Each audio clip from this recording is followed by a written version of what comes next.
Now, during the Kalish era, there's a problem with the fight scenes. The fandom had a term for this, Kalish-splosions, though many have said it should be Koichi-splosions, since Koichi Sakamoto was the stunt and action director most likely responsible, though I'm going to stay with Kalish-splosions because he was the man with final say in the matter. This may seem like an odd thing to bring up, but it's relevant to how things are different in this era. The explosions are not handled well, and this trend started at the tail end of Dino Thunder. Power Rangers has always had explosions in it, of course, but there's a distinct difference in the way they're presented. Going by, say, Mighty Morphin, in general, explosions have been quick. Sparks and blasts, usually small ones, happen all around the Rangers and they get knocked away or they just manage to avoid getting hit by a blast. However, I started to notice that the explosions a few times in Dino Thunder, and far more times in SPD, were mostly behind the Rangers, and the directors decided that the explosion shown once isn't enough to convince us it's cool. Instead, after the initial blast, they'll suddenly zoom in closer, slow down the same explosion, then zoom out and have it happen again. And this is how every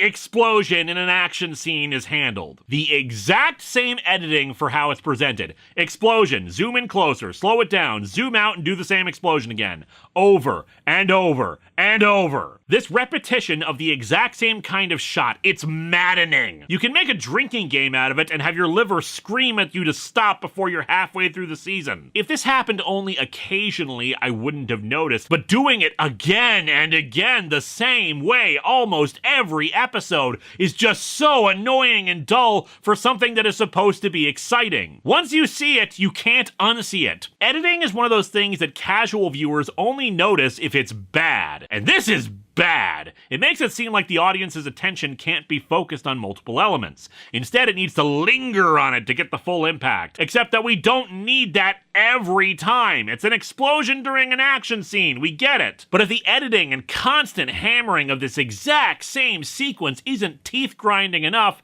the explosions themselves are just not good. The real crime is the back explosions. The blasts happening behind the team, almost never in front of them. Now, when they're on motorcycles or driving, it makes sense that the explosions are behind them since they're driving past them most of the time. Unfortunately, because it keeps happening again and again, it makes the enemies look like they can't aim for crap. And while I can maybe give it a pass on vehicles, there's no excuse when they're just standing there. When an explosion occurs in front of the Rangers or a monster, it gives the illusion that it's much closer to them than it actually is. Kind of a forced perspective sort of thing, giving the illusion of it happening on top of them even if it's several feet away. They also tend to be pretty small explosions, but quick enough that you can believe that they were hit by the force of it. However, Kalish-splosions are huge, but happening behind the team, so either they should be vaporized by the sheer tonnage of it, or they're so far away that it shouldn't affect them. As I said, when the explosions happen behind them, it looks like the enemy missed, but the Rangers leap into the air, flailing their arms, and then fall down anyway. It doesn't make the villain look strong, it makes the Rangers look like wusses because the wind is blowing them over. It ruins the illusion. It gets especially ridiculous when sometimes the villain will have the back explosion,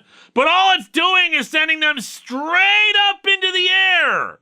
How does that make sense? It isn't badass, it's just bizarre and stupid. The slow motion zoom repeat makes it seem like we're supposed to focus on how awesome this is, how impressive this is, but it isn't. It's just baffling and boring. Otherwise exciting fight scenes are ruined by this once you notice it, especially since they keep on doing it. Sometimes it'll happen multiple times in the same fight, and they're only saved because occasionally we actually do see a few front explosions and real impacts, but they're few and far between. Hell, with the amount of times they do the background explosions, you might as well just film the entire damn thing in front of a green screen if you're not gonna bother making it look like the explosions are really near them. Fight scenes are ruined like this, and on a show like Power Rangers, which is more or less 75% fight scenes anyway, when you make the fights boring, it really makes the experience unbearable, and you just want to skip through it. The back explosions, according to writer Jackie Marchand, was a result of a Disney edict that explosions couldn't happen in front of them, but even if we were to forgive that, the editing choices with the zoom, slow down, repeat method used over and over would still make it suck. Now, why is this in any way significant to the actual series?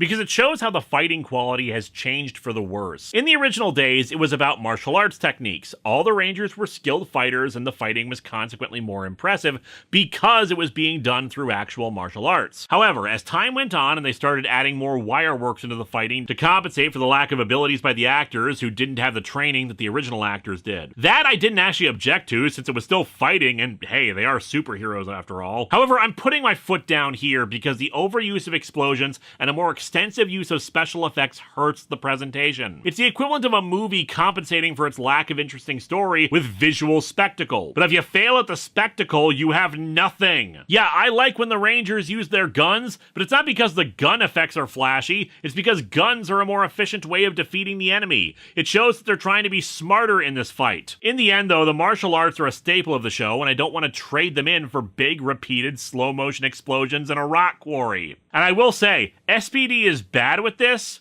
but other seasons are much worse. It's just SPD was where I really noticed it.